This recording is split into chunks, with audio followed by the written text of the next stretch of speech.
الحمد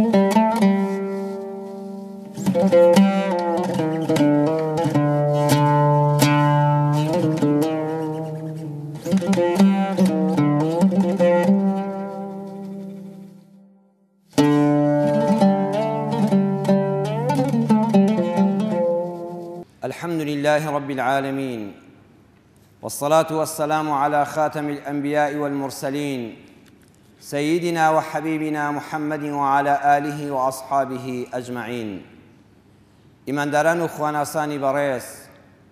لە پێشوازی مانجی پڕبەرەکەت و ڕەحمەتی ڕەمەزان داین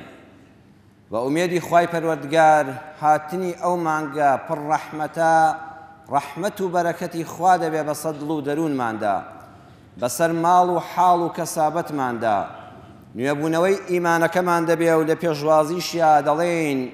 وا دیسان مانجی ڕەمەزان هەر وەکو عادەتی ساڵان هاتبوو بە میوانی ماڵان، وا هاتەوە لەگەڵ خۆیدا حەگبەیەک نور و ڕەحمەت و خەرمانی پڕ بەرەکەت و هانا بۆ ڕوحی شەکەت و شەماڵێکی شەفەقەتی خودای هێنا. هاتەوە تا لەبەر تافگەی زیوینیدا پێش لەوەی کە بمان شۆرن بمان شۆرێ، هاتەوە تا کاڵای خەو و شلگیریمان لێدارنێ و بمان گۆڕێ، تا لە دوای شۆرین و گۆڕین ڕزگارمان کا لە لیتاوی دەردی سەری، تا بمان کا بە موشتری بۆ کڕینی بەهەشتی پڕبەختەوەری. دەیبێنەوە با ڕێگەی پڕکەند و کۆسپی نێوانمان لەگەڵ خوادا پاککەینەوە، شوشەی پەنجەرەکانی دڵ چاککەینەوە، گوناهمان چەند بەلێشاو بێ وەکو کەفی سەری ئاو بێ، مادەم بە دڵ پەشیمان بین کڕیاری کاڵای ئیمان بین، دڵنیابین دامان دەکا چونکە هەر خۆی بانگمان دەکا وتوبوا إلى الله جميعا أيها المؤمنون. باوەک لە ڕیزەکانی نوێژ دەوەستین شان بەشانی یەک، هەموو ببین بە برای یەک، خۆشەویستی گەرم و گوڕکەین، دەفتەری تووڕەیەکانمان شەق و شڕکەین، دەردی کینە و ناکۆشیمان بنە بڕکەین. دەی با پێشی ئەوەی بمرین لە ناو کەشتی ڕزگاریدا جێگە بگرین،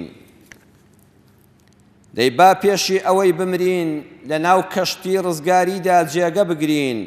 تا شەپۆلی مادیگەری ئەم چەرخە نەمان خنکێنێ، تا زەردەواڵەی نەفسمان هێلانەی خۆی لەسەر خونچەی گوڵی ئیمان نەسازێنێ، تا باڕەشی حەزەکانی ورگ و داوێن و گیرفانمان گەڵای داری وەرعمان لێ نەوەرێنێ. با بە گورم و گوڕی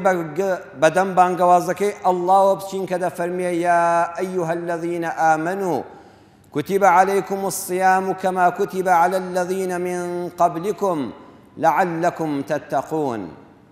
أي إيمان داران، أي أمتي پیغمبر صلى الله عليه وسلم، ڕۆژوتان لەسەر فەرز کراوە هەر وەکو لەسەر گەلانی پێشوش فەرز کراوە. ئەم ئاەتە قورئانی پێمان دەڵێ لەو ڕۆژەوە مرۆڤ لەسەر زەویدا هەیە ڕۆژوش هەیە، چونکە نابێ مرۆڤ بەبێ ڕۆژوو بێ، جەستەی تێک دەچێ، دەرونی تێک دەچێ، لاشەی دادەڕزێ ئەگەر لە ساڵێکە ماوەیەک بە ڕۆژوو نەبێ. هەموو گەلانیش پێش ئومەتی ئیسلامی ئێمەش هەموو ڕۆژویان لەسەر فەرز کراوە، بەڵام کاتەکانیان جیاواز بووە، بەڵام ژمارەی ڕۆژەکان جیاواز بووە. بۆ نمونە حەزەتی داود پێغەمبەر سەلامی خوای لەسەر بێ لە مانجێکە لە ساڵێکە 6 مانگ بە ڕۆژوو بووە، هەر ڕۆژێک بە ڕۆژوو بووە و ڕۆژێک بە ڕۆژوو نەبووە. ئومەتی وا هەبووە ڕۆژەکانی زیاتر بوون، هەبووە کەمتر بووە. خوای گەورە بۆ ئێمە دەفەرمێ ئەیامە معدودات، چەند ڕۆژێکی دیاری کراون لە مانجی ڕەمەزانە کۆبوونەوە. بۆچی؟ لەعەلەکم تەتەقون، بۆ ئەوەی بن بە ئینسانێکی خۆپارێز بن لە حەرام، ئالوودە بن بە حەڵاڵ، واز بێنن لە بەشێک لەو شتانەی کە حەڵاڵی خۆتانە، بۆ ئەوەی نەفس ڕابێنن لە واسێنان لە دوای مانگی ڕەمەزانیش لەو شتەی کە قەدەغەکراوە. خۆشەویستانم، ئاینی ئیسلام دینی تقوسات نییە. زۆر جا دەبیستێ دەڵێن تقوسە ئاینیەکان و سروتە ئاینیەکان، ئەمە لە ئیسلامی ئێمەدا نییە. ئەوە ئەگەر بۆ بەناو ئاینەکانی تر ڕاست بێ لەگەڵ ئێمەدا ناگونجێ. ئیسلامی ئێمە دینی مزگەوتە و دینی بازاڕە. ئیسلامی ئێمە عیبادەتەکانی دوو جۆرن، جۆرێکیان العیبادات التعاملیە، تعامل لەگەڵ خەڵکیدا چۆنە، ویژدان و زەمیرت، ڕازگۆیی و وەفات، دڵنیایی و ئەمانەت پارێزیت، دڵسۆزیت، خەمخۆریت، ئەمانە عیبادەتی خوان. خوای گەورە سەیری ئەمانەت دەکا. پاشانیش هەندێک شعائری بۆ داناوین عیبادەتی شعائری، وەکو نوێژ و ڕۆژوو، وەکو حەج، وەکو سەرفترە، وەکو زەکات، ئەمانەش کۆمەڵە عیباداتن.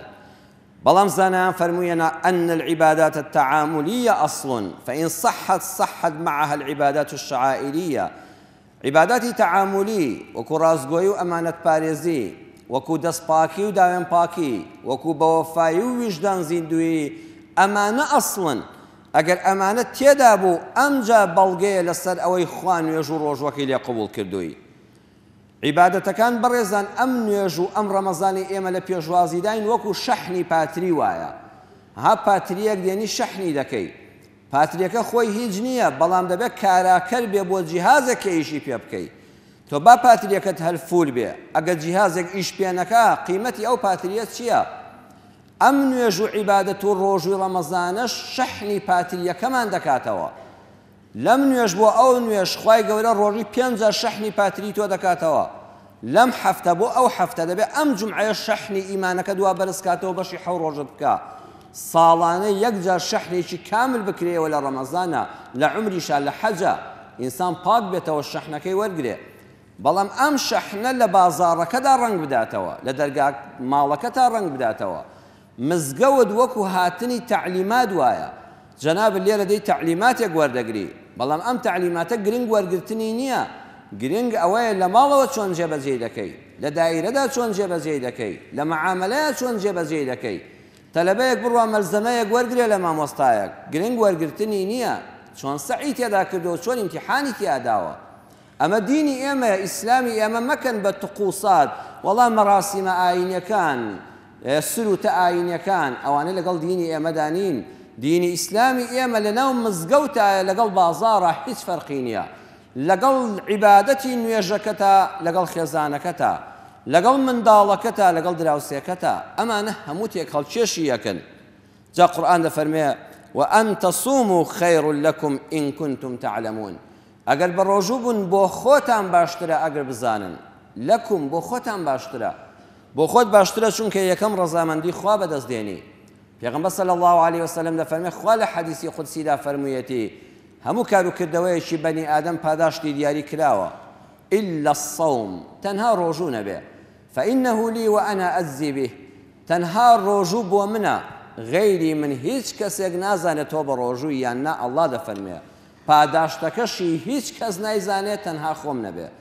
کەواتە دەگەیت بە ڕەزامەندی خوا بەویستی ئەڵڵا کاتێ تۆ مانجی ڕەمەزان بە ڕۆژووی، قازانجەکەی بۆ خۆتە.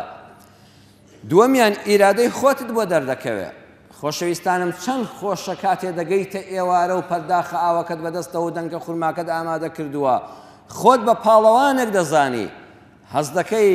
ئەو شتەی کە لێی دەترسای بەو شێوەیە نەبوو، ئیرادەت بەهێز دەبێ، هەز دەکەی لە مەیدانی خۆڕاگریدا خۆت بینیوەتەوە. ئای چەند داماوە ئەو کەسێک کە هیچ عوزرێکی شەرعی نییە و ئێوارە بە خەجاڵەتباری دێتەوە سەر سفرەکەدا دەنیشێت، چەند خۆی پێ لاوازاگە دەریشی نەبڕێ. لەبەر ئەوە ڕۆژوو فێری ئیرادە بەرزیت دەکا. پێغەمبەر صلی الله عليه وسلم فەرمووی لیسائیمی فەرحەتان، ئینسانی ڕۆژوان دوو خۆشی بۆ هەیە، خۆشیەکیان کاتی بەربانگە، خۆشیەکیان کاتی گەیشتنە بە دیوانی خوا کە ئەو هەموو پاداشتە گەورە دەبینی. وەڵی هەموو ئێوارەیەک لە ماڵی تۆدا جەژنەکە لەسەر ئەو سفرەیە لەو مزگەوتایە بەربانگەکە دەکەیتەوە، ئیرادەی خۆتت بۆ دەردەکەوێت. سێمیان ئیخلاس، دڵسۆزی لە ڕۆژوودا ڕەنگ دەداتەوە. ڕەم بێ نوێش بکەی بۆ ڕیای خەڵک بێ، ڕەم بێ ببەخشی بڵێن بەخشندەی، بەڵام ئەو زمانە تینوەت، ئەو ورگە برسیەت بەس ئەڵڵا دەزانێت کە هیچت تێ نەکردووە، هیچ کەسێک ناتوانێت مڕاقیب بێ بەسەرتەوە غەیری خوا. ئیخلاس ئا لە ڕۆژوەکەدا دەردەکەوێت. و تەندروستی لاشەت،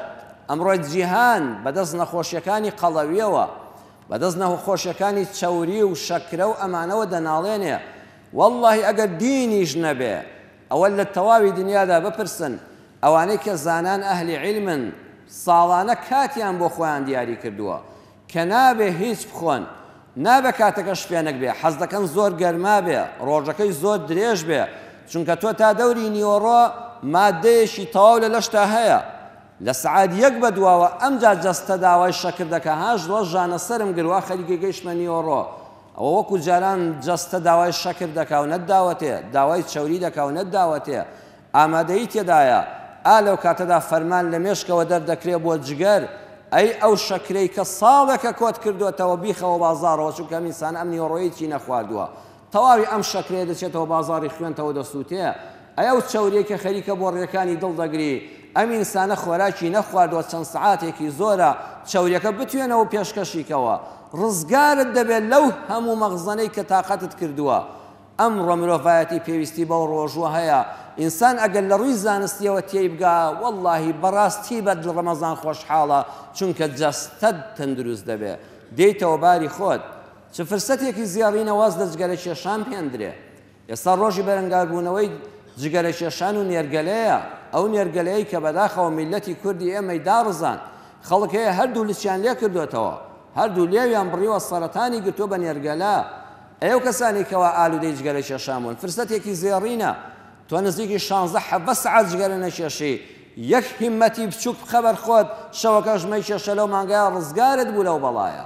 ئەتوانین ڕەمەزان بکەین بە دەورەیەک بۆ ئەو کەسانەی دایانەوێ واز لە نێرگەلە و لە جگەرە بێنن شەویش لە مزگەوت تا بمێنەوە و ڕۆژیش لێت قەدەغەیە بیخۆی بە ئیزنی خوای پەروەردگارش بە هێزی ئیمانت زاڵ دەبی لەو بەڵایە لەو حرامە ڕزگارت دەبێت چێ بە ڕۆژوو نابێ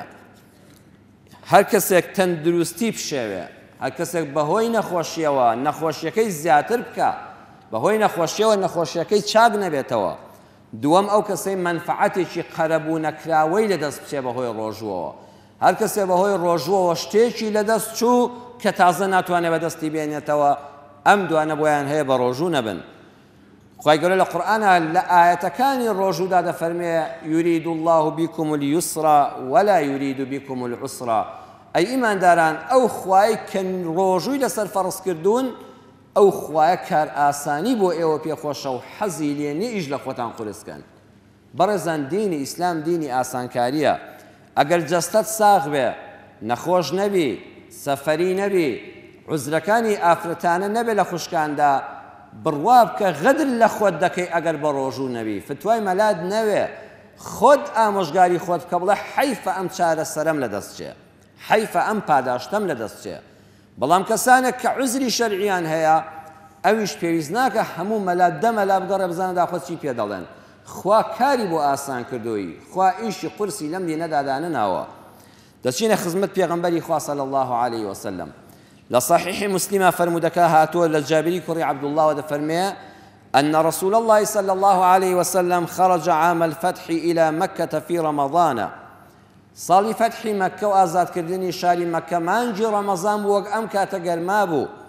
وشويستي خوال مدينة وبلو مكة بريكود فصام حتى بلغ كراع الغميم جيشت الشوينيك شاروسكيك بيدا وتلا كراع الغميم منطقيك فصام الناس خلقك همو بالرجوبون لخدمت پیغمبر صلى الله عليه وسلم لما الله بزماني بالرجوع هاتبون دروا كجيشنا او شوينا ثم دعا بقدح من ماء پیغمبر خوا صلى الله عليه وسلم زاني واتي نيتي برستي لهم يام بريوا فرمي پرداخ اوم بو بينن هنا انا خدمتي فرفعه حتى نظر الناس اليه برزي كردەوە بەدەستە پیرۆزەکەی حتا هەموو خەڵکەکە چاویان لە پەرداخە ئاوەکە بوو فەرمووی ببینن ئەمە پەرداخێک ئاوە ثم شەریبە لەبەر چاوی خەڵکەکە پێغەمبەر صلی الله علیه و سلم خواردیەوە فەرمووی ڕۆژوەکەتان بشکێنن تەواو هیلاک بووین فقيل له بعد ذلك دوای ئێوارە وتیان ئەی پێغەمبەری خوا صلی الله علیه و سلم عەرزیان کرد إن بعض الناس قد صام بەخوا کۆمەڵە خەڵکمان تێدا بوو ئەی پێغەمبەری خوا مەرد بوون بەخوا تۆش ڕۆژوەکەت شکاند ڕۆژوی خۆیان نەشکاند ئەوەندە بە ئیرادە بوون پیامبەر صلی الله علیه و سلم تۆ بڵێ مەدحی کردبن فەرمووی ئەی ئافرین ئینسانی بەدین فەرمووی ئولائیکە العصاد ئولائیکە العصاد ئەوانە سەرپێچی خوا و پێغەمبەریان کرد ئەوانە سەرپێچی خوا و پێغەمبەریان کرد دینی ئیسلامیان قورس کرد لە خۆیان مەدحی نەکردن مادام ڕوخسەتە شەرعیەکە هەیە وەریگرە هل صحيح مسلم هاتوا أنس كريم مالك دفع كنا مع النبي صلى الله عليه وسلم في السفر فمنا الصائم ومنا المفطر للسفر أبوين لخدمت في غنبلة صلى الله عليه وسلم سفر شيء أسائي لمدينة نبوين هندك من بروجو بوين هندك شمان عزلي روجو من وەرگرتبوو بە ڕۆژوو نەبووین چونکە سەفەری بووین. فنزلنا منزلا في يوم حار أكثرنا ظلا صاحب الكساء ومنا من يتقي الشمس بيده. دەفەرمێن لە شوێنەکە لاماندا گەرماکە ئەوەندە بەتیم بوو هیوا بوو عەباکەی دەکرد بە سێبەر بۆ خۆی. هیوا هەبوو جلێکی وای لەبەرا نەبوو عەبا بێت جبەیەک بێ دەستی ئاوا لێ دەکرد بۆی خۆرەکە لە سەری نەدا. فسقط الصوام و ئەوانەی بە ڕۆژوو بوون زمانیان شکاو لێ کەوتن بێهۆش بوون. وقام المفترون ئەوانەی بە ڕۆژوو نەبوون هەستان. فضربوا الأبنية سنگی خێمەکانیان چەقاند و سێبەریان دروست کرد و کەپریان دروست کرد. وسەقوا الرکابە ئاویان لەبیر دەرێنا و ئاویان هێنا و خەڵکیان تێراو کرد. پێغەمبەری خوا صلی الله عليه وسلم فەرمووی ذهب المفترون اليوم بالأجر ئەوانەی ئەمڕۆ بە ڕۆژوو نەبوون بەقەدەر ئەجری ئەو ڕۆژوەوانانە ئەجریان دەستکەوت خزمەتیان کرد. جاری وایە تۆ بەڕێز ناتوانانی بە ڕۆژوو بی دەرگای خێرەکان زۆرن دەتوانانی لە شوێنێشکەوە خزمەت بکەیتەوە. دەرگاکانی ڕەمەزان یەکجار ئاواڵن ئەمە موژدەیەکی زۆر گەورەیە بۆ ئەو خوشکە بە ڕێزانەمان کە ئافرەتێکن لە ماڵەوە وەکو مێردەکان و مناڵەکەی بە ڕۆژووە کەچی لە مەطبەخە نانی ئێوارە حازر دەکا نانی پارشێویان بۆ حازر دەکا. خوشکە ئازیزەکەم بەقەدەر ژمارەی ڕۆژوەوانانی ئەو ماڵە بێزگە لە ڕۆژووی خۆت ئەجری ئەوانیشت بۆ نووسراوە. چ مژدەیەکی گەورەیە دڵت بە ئیشەکەت خۆش بێ مەڵێ بە ڕزمانی بە ڕۆژوەوانانم حازر کرد لە دەرەوە نامبێنن بە شانازیەوە بیکە. ئەو کەسەی خزمەتی خەڵکانێکی تر دەکەی بەقەدەر ئەو کەسەی کە ڕۆژوەکە لەسەر بەربانگی تۆ دەکاتەوە خوا ئەجرت بۆ دەنووسێ. ئەو کەسەی نەخۆشی لە خۆتی قورس مەکە مادام دکتۆرێکی پسپۆڕ مسلمان ئیخسائی ئەو نەخۆشیە پێی وتی بە ڕۆژوو مەبە فتوای ئەم مەلاو مەلای ناوێ. ئیسلام دەڵێ بە ڕۆژوو مەبە بێدەنگ بۆ خۆل لە شوێنەکانان ئاوێک خۆ لە بەرچاوی خەڵکی شامەی خۆ. پیر و پەککەوتەیە کەتەی شوێ تەمەنێکەوە گەنجێتیت هەمووی بە ڕۆژوو بووی ئێستا لە پیریدا پێ ناژیرە عوزرە شیردەر و حامیلە کاسبکارە کەنانی ئەو ڕۆژە نەبێ پەیدایکا بەخوا هیچی نییە لە ماڵەوە دەبێت ڕۆژانە کرێکاری بکە لە شەوی شایشەکەی نەگونجا ئەمانە شەرع ڕوخسەتی پێداون. لە سنەنی ئەبی داووددا هاتوو عەبدوڵای کوڕی عومەر دەفەرمێ پێغەمبەری خوا صلی الله عليه وسلم فەرمووی إن الله يحب أن تؤتى رخصه كما يكره أن تؤتى معصيته. خوای گەورە زۆری پێخۆشە ڕوخسەتەکانی دیاریەکانی وەرگرن هەروەکو پێی ناخۆشە گوناه و سەرپێچی ئەنجام دەن و بێ فەرمانی خوا بکەن. ئێستا ئێمە چینێکی زۆرمان لە کۆمەڵگادا هەیە خوێندکاران و قوتابیانی ئازیز لە شەشی ئامادەییەوە وەناغەکانی تر تا دەچێتە زانکۆ پەیمانگاکان ئێستا لە ناو ئیمتیحاندان لە ڕەمەزانە زۆربەی ئیمتیحانەکانیان بەردەکەوێ یان خەریکی بە تایبەتی قۆناغی دوانزەی ئامادەیی ئەوانەی کەوا زانستیان وێژەین ڕێک هەموو مانگەکە بەردەکەوێت بۆ ئەوان بە سەعیکردن و ئەوە ئەمانە دوو جۆرن. خۆشەویستانم قوتابیانی بەڕێز خوێندکارانی ئازیز ئێمە ئەندامانی لیژنەی فتوانین ئێمە لیژنەی فتوای هەرێمی کوردستانمان هەیە کە فتوا لەسەر مەسەلەکان بدە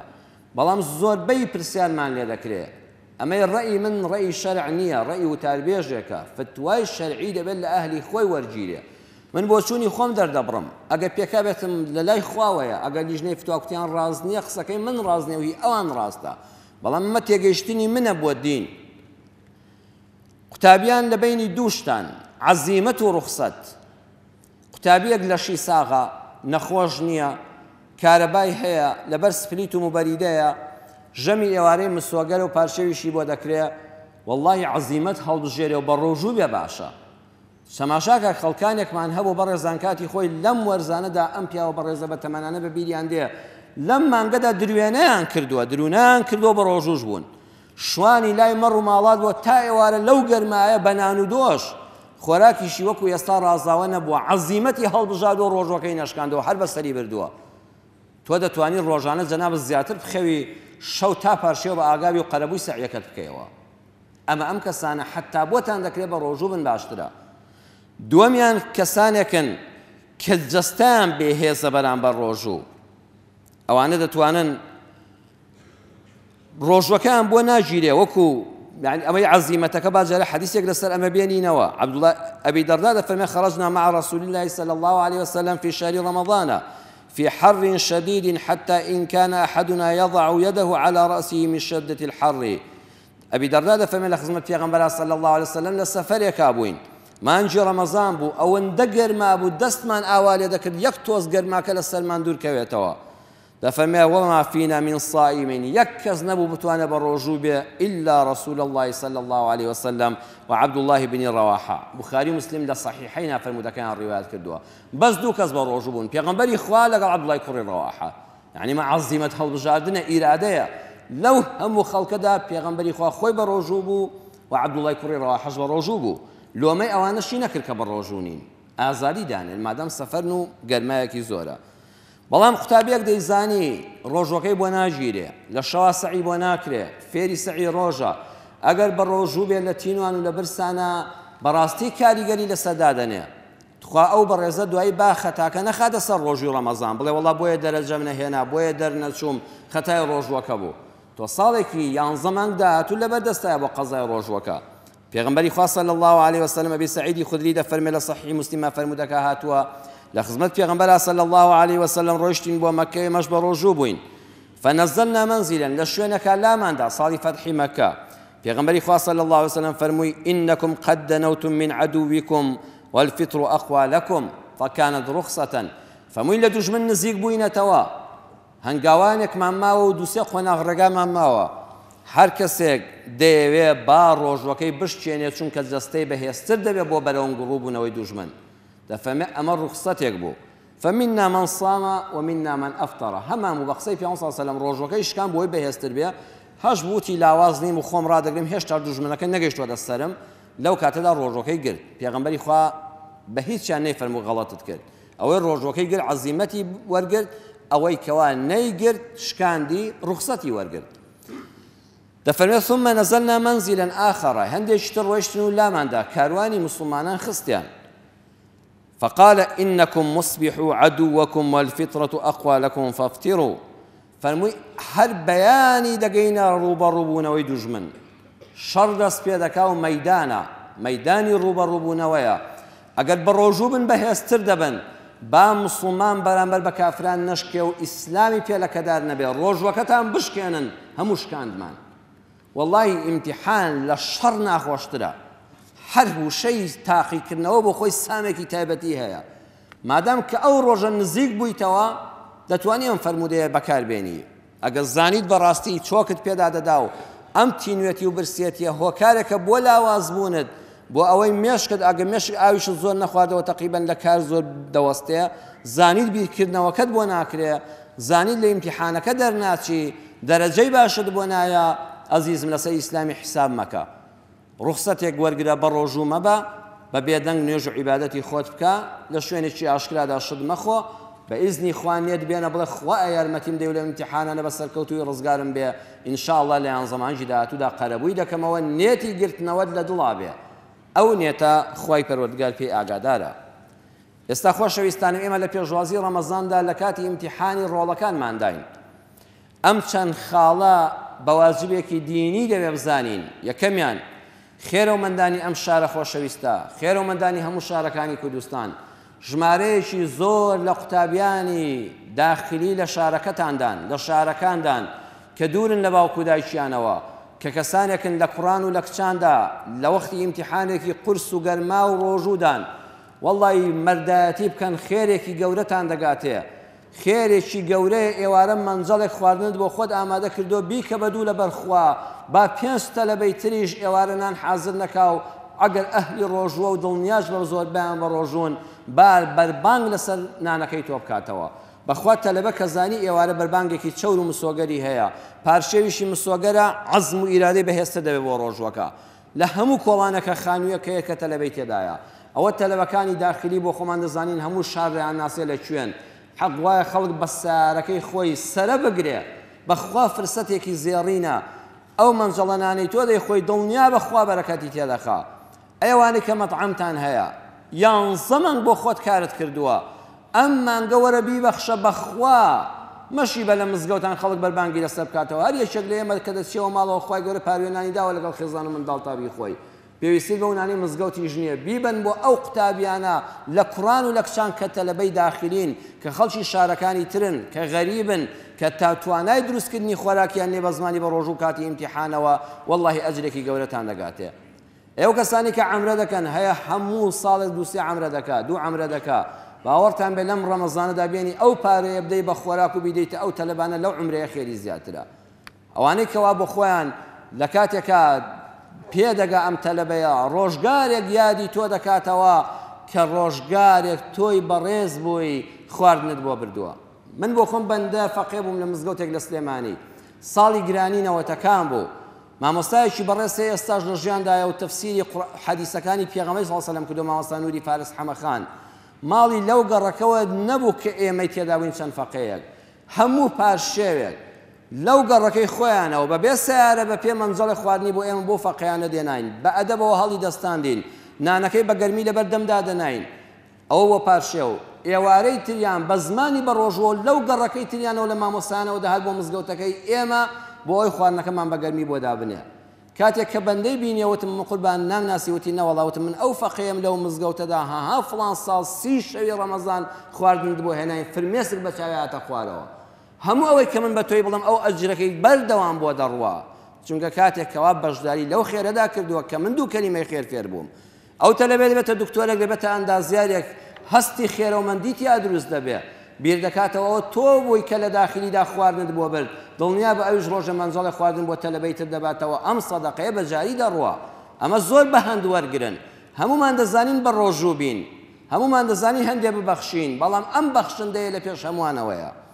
دووەم دایکان و باوکان، منداڵت هەیە و ئیمتیحاناتێتی، توخوا واز لەم میوان و میوانداریە بێنن، هەیە هەر لە ئێوارەوە ئۆقرەی نییە بۆ دوو قسە، تەلەفۆن بۆ فڵان کەس دەکا کاکە بە تەمەن شەو بێن بۆ ماڵی ئێوە، تەلەفۆن بۆ فڵان کەس دەکات جومعە بە تەمەن میوانداری ماڵی ئێوە بکەین. وەڵڵی دەتوانم بڵێم ڕەم بێ حەرام بێ لەم وەختەیە، دەچی ئەو ماڵە کۆمەڵە تەلەبەی هەیە،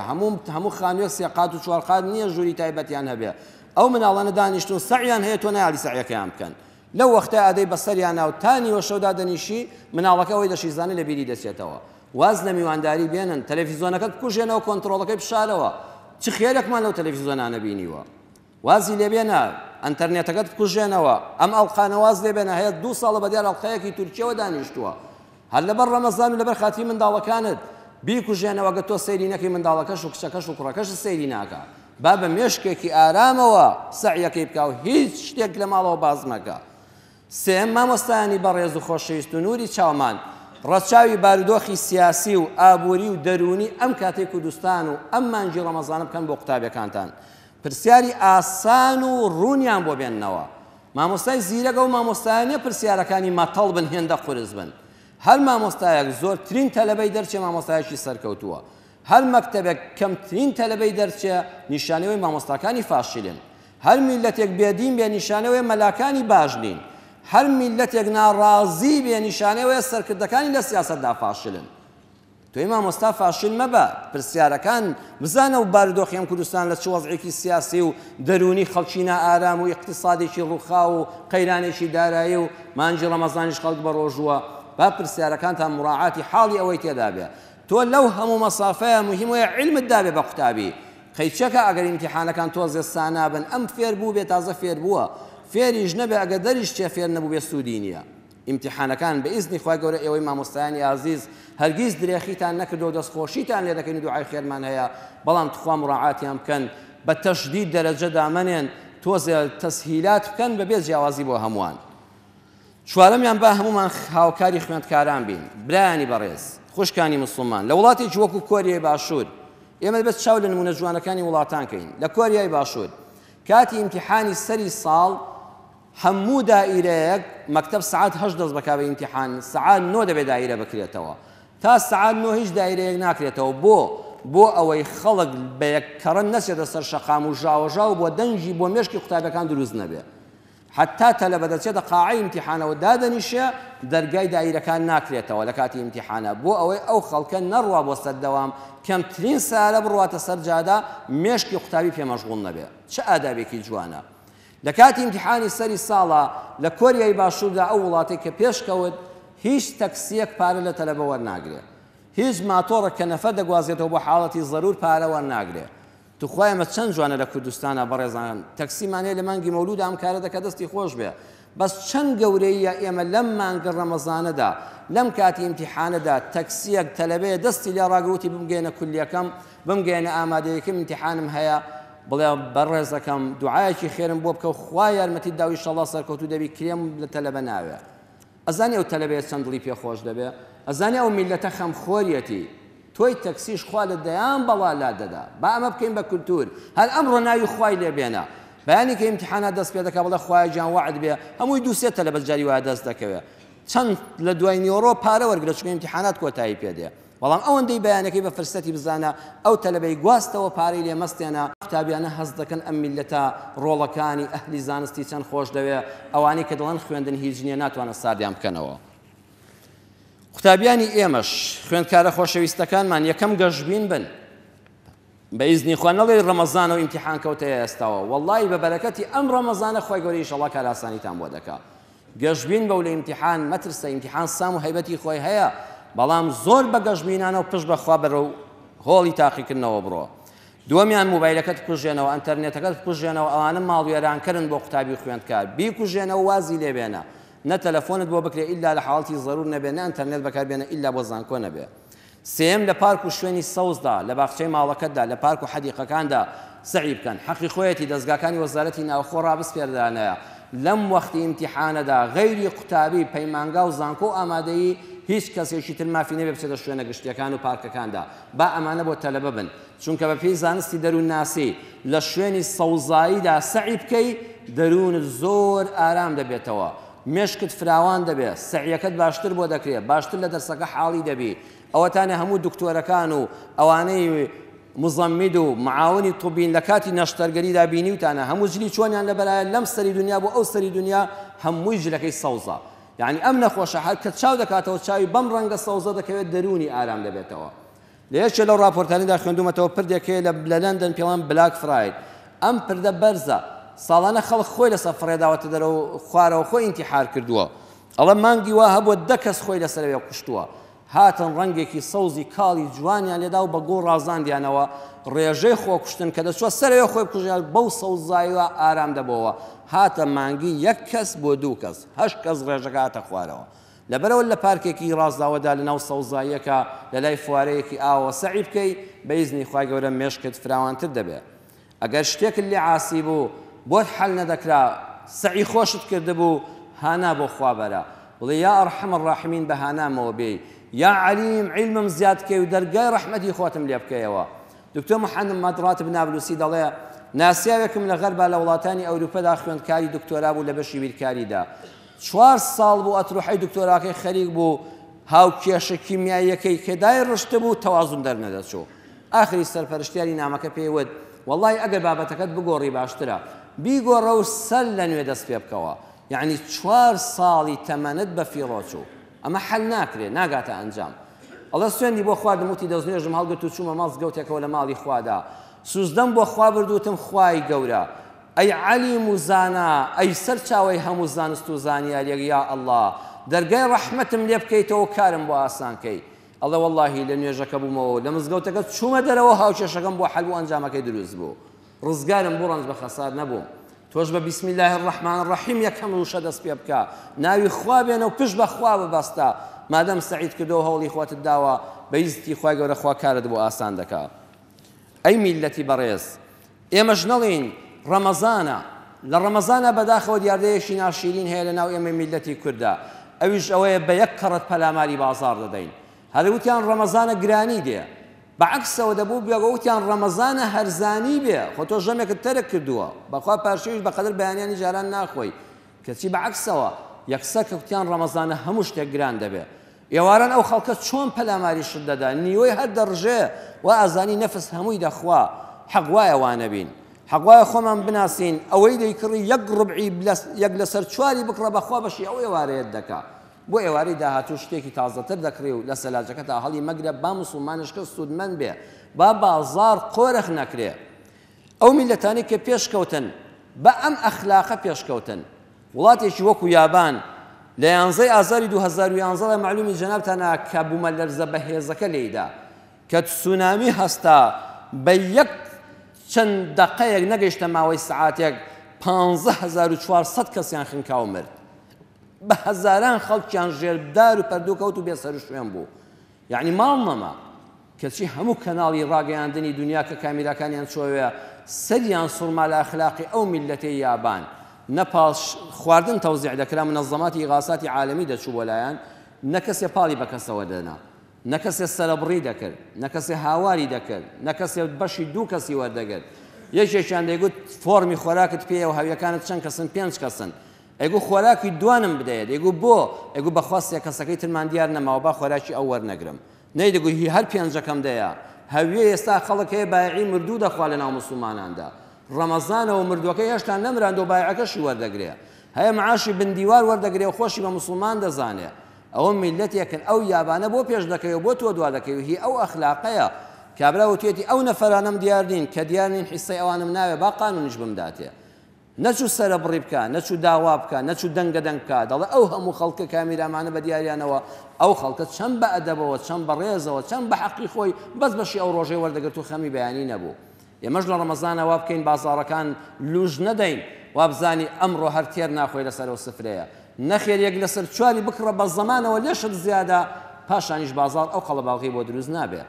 ئەمە چەند ڕێنماییەک بوو لەسەر مانگی پیرۆزی ڕەمەزان باواز لە تەلەڤیزۆنەکان بێنین و ڕووبکەینە مزگەوتەکان ئینشاءڵڵا ئێمە لەم مزگەوتەدا لە ئەم شەوە لە شەوی شەمەوە بەردەوام تەراویحمان هەیە مامۆستانی بەڕێز تەراویحەکانمان بە دەنگێکی خۆش و قورئان خوێندنێکی خۆشەوە بۆ دەکەن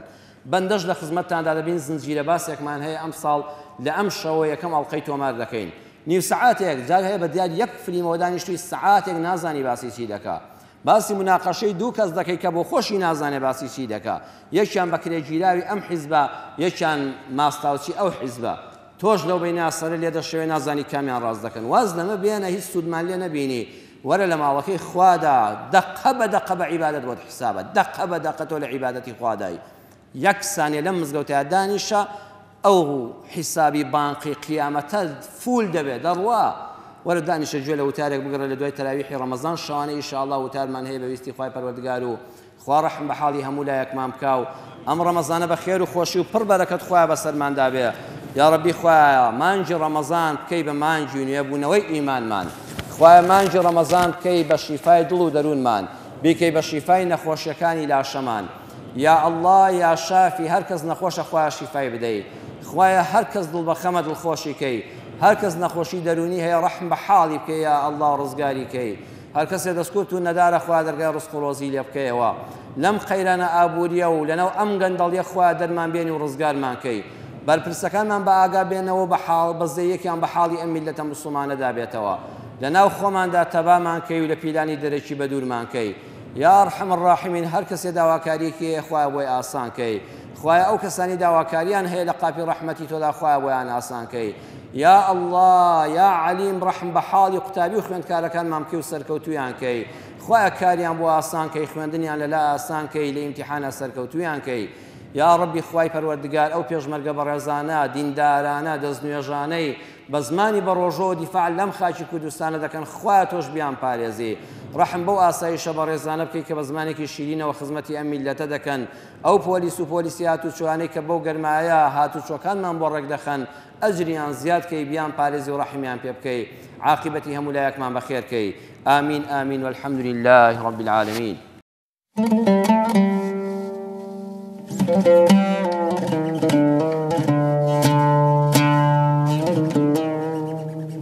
Thank you.